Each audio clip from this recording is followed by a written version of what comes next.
Century. 84 American prisoners of war will not walk away from Baugnez.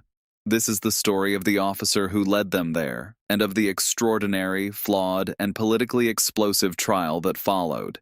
It matters not simply because of what one man did on one afternoon, but because of what his trial revealed about the difficulty of judging war itself, about the limits of American military justice in the ashes of a continent, and about how quickly the demands of a new conflict, the Cold War, could reshape the punishment for crimes committed in the old one.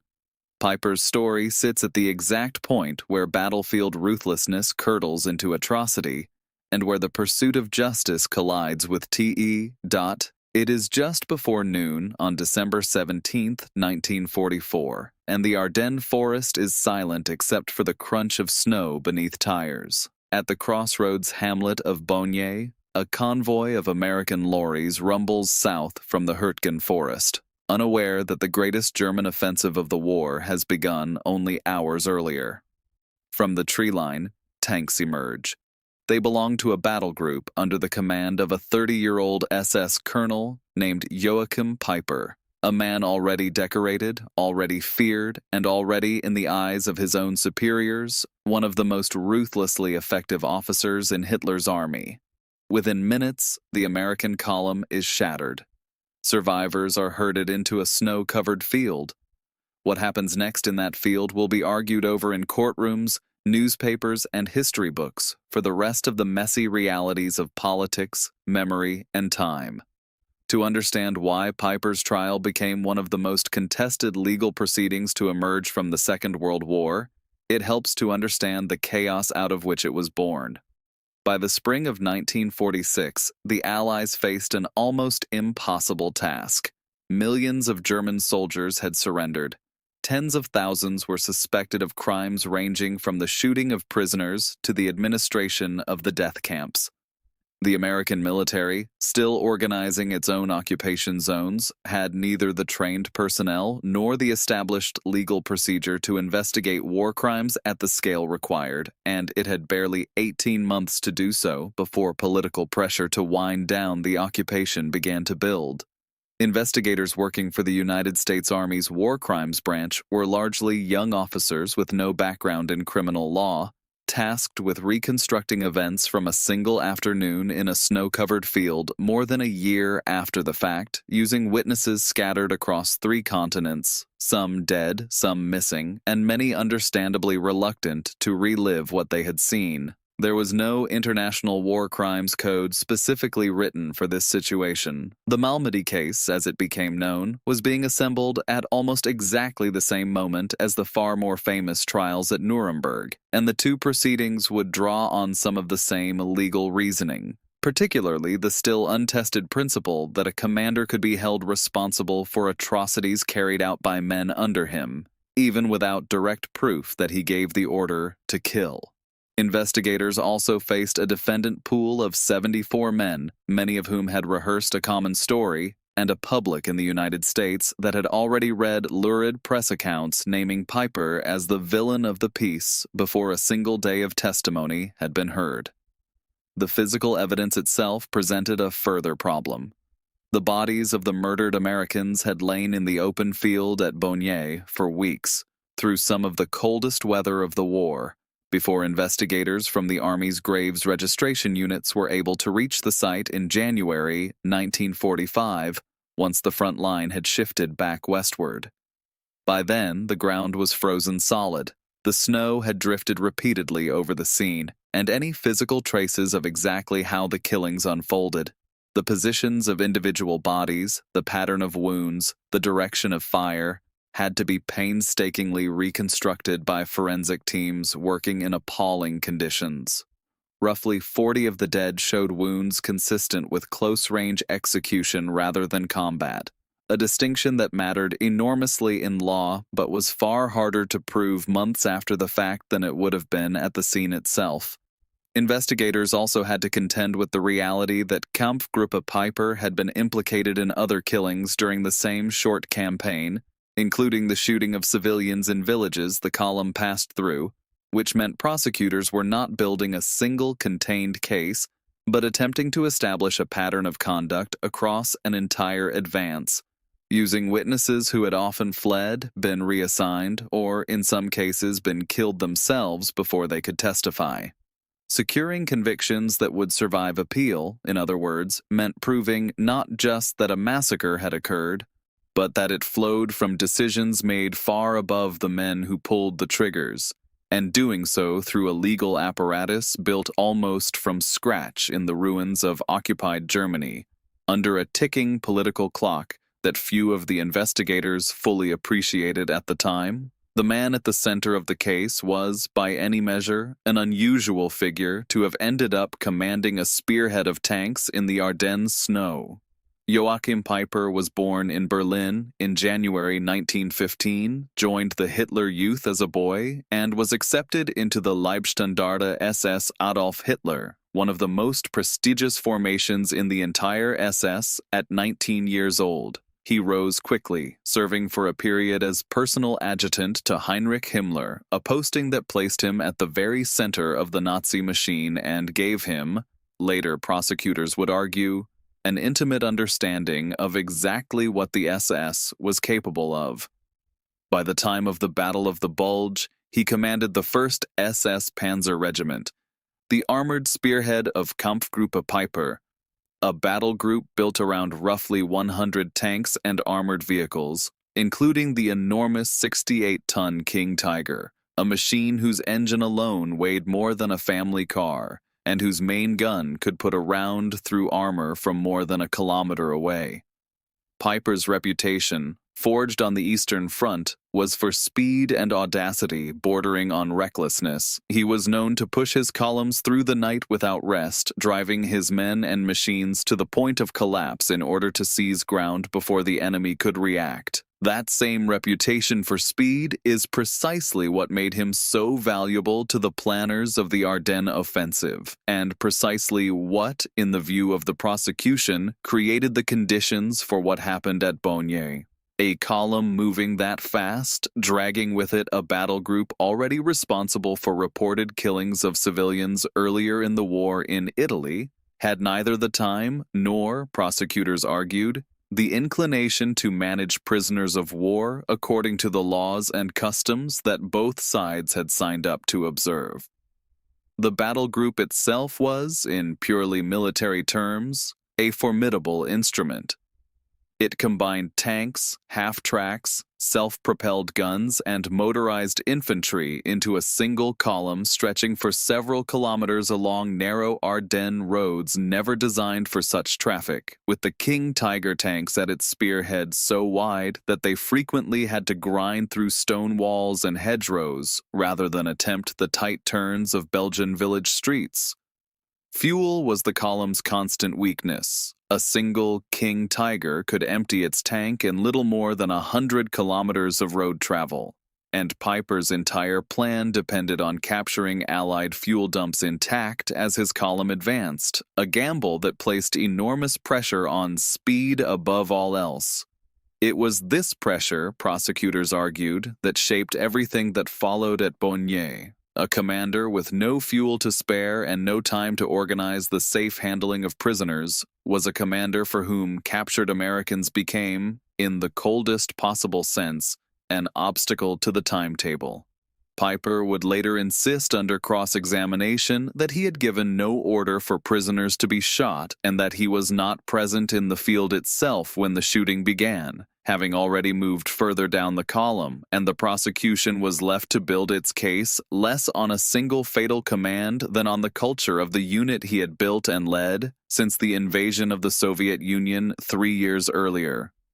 When the convoy of Battery B of the 285th Field Artillery Observation Battalion blundered into Peiper's advancing column at Baugnez that morning, the Americans surrendered quickly and without a fight. Investigators would later establish that they were disarmed, searched, and assembled in an open field beside the road, and that within a short time, machine gun fire tore through the group. Some prisoners survived by feigning death beneath the bodies of their comrades, lying motionless for hours in the snow as German soldiers walked the field, finishing off anyone who moved or groaned. It is from these survivors who slipped away after dark and made their way back to American lines that the first reports of the massacre reached Allied command within days, well before the war itself had ended. The trial that followed opened at Dachau in May 1946, a deliberate and uncomfortable choice of venue, staged in the same complex that had so recently served as a concentration camp. 74 defendants sat together in the dock, the largest group ever tried under a single case in the American military justice system, with Peiper seated among them as the accepted ringleader. The prosecution's case rested heavily on sworn statements gathered from the defendants themselves during pretrial interrogation, and it was precisely this evidence that would come to define the trial's legacy almost as much as the massacre itself. Defense counsel, an American officer named Willis Everett, who came to believe passionately in his client's claims, argued that confessions had been extracted through intimidation, mock trials, hooding, and physical abuse during interrogation at a facility in Schwäbisch Hall. Peiper himself took the stand, composed and articulate in English, and denied giving any order to kill prisoners, while acknowledging command of the unit involved. The most unexpected witness for the defense was an American officer, Major Hal McCown, who had been captured and held by Peiper's men for several days during the retreat from the Ardennes, and testified that he had been treated correctly and had personally observed no mistreatment of prisoners under Peiper's direct supervision, testimony that complicated the prosecution's portrait of an officer with no restraint whatsoever. It made for a strange and unsettling contrast. A man whose battle group had left dozens of unarmed prisoners dead in the snow, described in court by an enemy officer as personally courteous.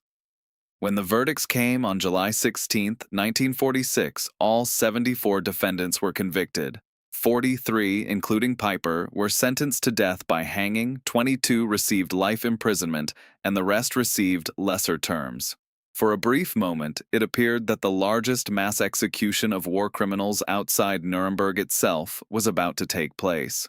If you are finding this interesting, a quick subscribe helps more than you know, because there is a great deal more to this story than the verdict alone suggests. It is worth pausing to compare the Malmedy proceedings with the more famous trials running almost simultaneously at Nuremberg.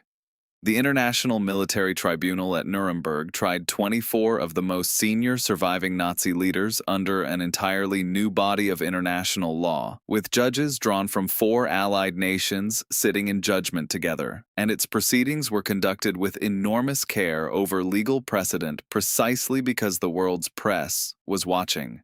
The Malmedy trial, by contrast, was a purely American military tribunal, run under a more streamlined procedure that allowed hearsay evidence and relied heavily on written statements rather than the exhaustive cross-examination that characterized Nuremberg. Where Nuremberg's defendants were the architects of policy, the men at Dachau were battlefield soldiers, and the case against them turned less on written orders, of which almost none survived, and more on inference. On proving that a commander known for driving his men mercilessly could not credibly claim ignorance of what those men did to prisoners along the way. American prosecutors were, in effect, testing a version of the same command responsibility doctrine being developed at Nuremberg against Japanese commanders such as Tomoyuki Yamashita, whose own trial for atrocities committed by troops under him in the Philippines had already established, controversially, that a commander could be held liable even without direct evidence. He ordered the killings personally. Compared with German military tribunals of the period, which barely existed in any independent form by 1946, the American process at Dachau was, whatever its flaws, still recognizably a court bound by rules of evidence and appeal. It was the flaws in how that evidence had been gathered rather than the legal theory itself that would come to dominate the case's afterlife. British and Commonwealth war crimes courts running their own proceedings against German officers in occupied Germany during the same period generally favored smaller, more tightly scoped trials focused on individual incidents rather than the sprawling 74-man format adopted at Dachau, a difference that in hindsight may have spared British prosecutors some of the appeal difficulties that would come to plague the American case. The trial of German commanders responsible for the shooting of British commandos, for instance, proceeded with a handful of defendants and a much narrower evidentiary base, producing verdicts that attracted far less controversy in the years that followed. Soviet military tribunals, by contrast, offered German defendants scarcely any of the procedural protections seen at Dachau at all, often producing convictions within days rather than months, and carrying out sentences immediately, a stark reminder that the American approach, criticized as it was, still represented one of the more careful attempts at wartime justice being conducted anywhere in Europe at the time. The story of what happened after the verdict is, in many ways, more revealing than the trial itself. Willis Everett refused to let the case rest, taking his claims of coerced confessions all the way to the United States Supreme Court and to a review board established by the ICE Army.